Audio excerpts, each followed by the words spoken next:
Que nós estamos vivendo um momento de exceção nesse país. Por que eu falo exceção? Há um ovo da serpente, eu acho que essa é a expressão, que é o inquérito chamado inquérito do fake news ou inquérito do fim do mundo. Eu vou lembrar para vocês um episódio recente que ocorreu aqui e aparentemente passou desapercebido pela grande imprensa brasileira.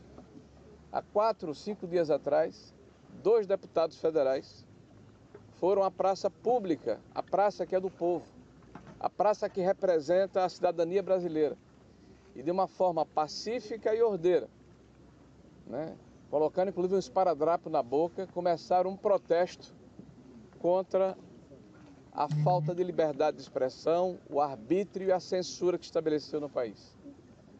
De 1h30 da manhã, o oficial de justiça que veio retirá-los da praça pública, por ordem do xerife-geral do país, que é o senhor ministro Alexandre de Moraes, no âmbito deste inquérito do fake news de 7 anos atrás, que cabe tudo, que tem centenas de outros inquéritos em função do inquérito originário, foi simplesmente o governador do estado do Distrito Federal, o senhor Ibanez. Ibanez foi acordado 1h da manhã pelo ministro Alexandre de Moraes para agir como se oficial de justiça o fosse, certamente amedrontado, coagido, para que fizesse um serviço ou uma ação que não lhe cabia. Isso mostra a hipertrofia ou a invasão de competência de um poder sobre os demais poderes da República. Isso é muito grave. Esse inquérito vai completar, em março do próximo ano, 7 anos. Tem que fazer um grande bolo de comemoração, porque esse inquérito representa uma ação inquisitorial com tudo que isso representa. Um inquérito aberto de ofício, um inquérito sigiloso, um inquérito que permite um poder extraordinário a uma única pessoa, que engloba praticamente todos os assuntos da República e que não é encerrado. Porque certamente se quer manter este poder que existe sobre a nação brasileira, e no próximo ano nós teremos a eleição. E o ministro Alexandre de Moraes não será mais presidente do Tribunal Superior Eleitoral, mas continuará como presidente de um inquérito que pode tudo.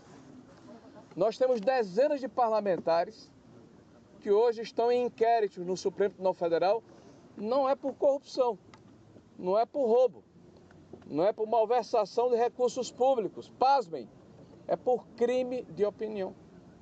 Porque no Brasil hoje é crime, é delito grave se questionar os poderes da República, se apontar as arbitrariedades, se dizer, de uma forma inclusive absolutamente natural, que a legislação brasileira não está sendo cumprida, ou pior, ela está sendo elastecida, ou como é a palavra da moda, relativizada, em função da conveniência, como muito bem pontuou aqui o nosso senador Flávio. A questão do foro é um exemplo cabal do que a gente está falando aqui. O foro ele foi ampliado e em 23, justamente para que, na nossa opinião, o presidente Bolsonaro fosse alcançado não para um pleno do STF, mas por uma turma. E uma turma que não tem imparcialidade. Nós temos lá, por exemplo, o ministro Flávio Dino, que tem uma ação contra o presidente Bolsonaro. Uma ação. E esse cidadão não se julga impedido. Nós temos um ministro chamado Alexandre de Moraes, que é o condutor do processo, que claramente e notoriamente é adversário do presidente Bolsonaro. E tem dado várias declarações pré-julgando essa ação. Ou seja, nós já sabemos que o jogo está jogado. Então hoje, nós estamos aqui em frente à Casa do Povo, porque quem está aqui foi votado pela população brasileira, ao contrário do juiz Alexandre de Moraes, que não recebeu um único voto para conduzir os destinos do país. Estamos aqui da frente da Casa do Povo para dizer que chega, que basta, que não é mais possível conviver com a conivência ou com essa subordinação que o Poder Legislativo tem hoje perante um outro poder. Se acabar com o foro privilegiado, que deveria ser um escudo de proteção para que os parlamentares brasileiros pudessem exercer a sua atividade sem medo, olha que paradoxo, pudessem criticar os poderosos sem medo, pudessem fiscalizar o poder público sem medo. O artigo 53 da Constituição, que trata da inviolabilidade do mandato parlamentar e do foro privilegiado, transformou-se, na verdade, numa arma de subordinação e de coação do Legislativo. Vocês publicam diariamente que há dezenas de inquéritos em segredo de justiça que podem atingir parlamentares.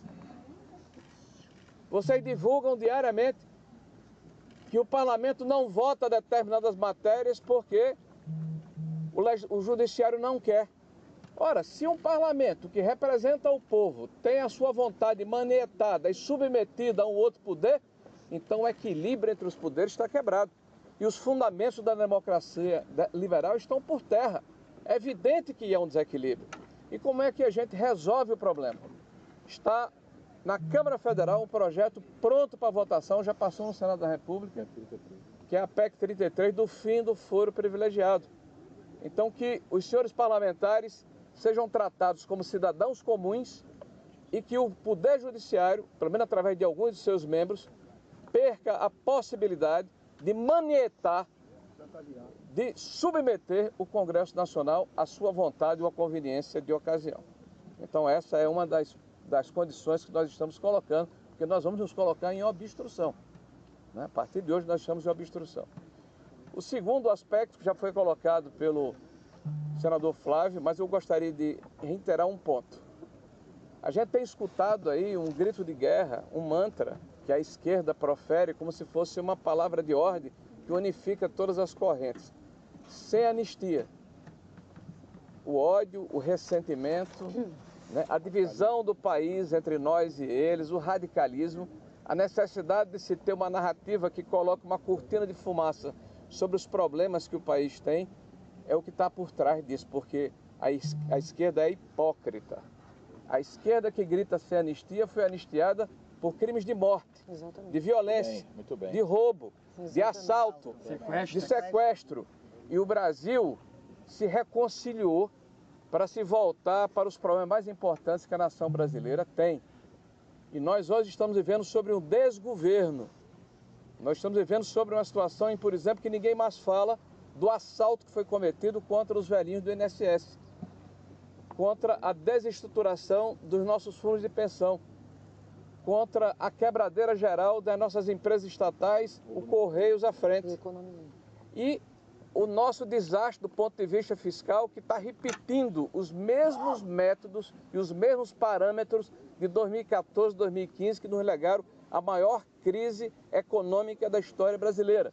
Um governo que gasta sem medidas, que arrecada muito e que está preocupado com o projeto de se perpetuar no poder e não com o projeto de país. Tudo isso está encoberto com uma enorme cortina de fumaça.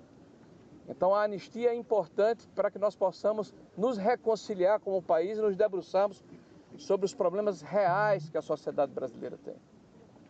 Ontem nós fomos surpreendidos com as tornozeleiras que foram impostas ao senador Marcos Duval. As pessoas poderiam me perguntar: você é solidário, Marcos Duval? Sou.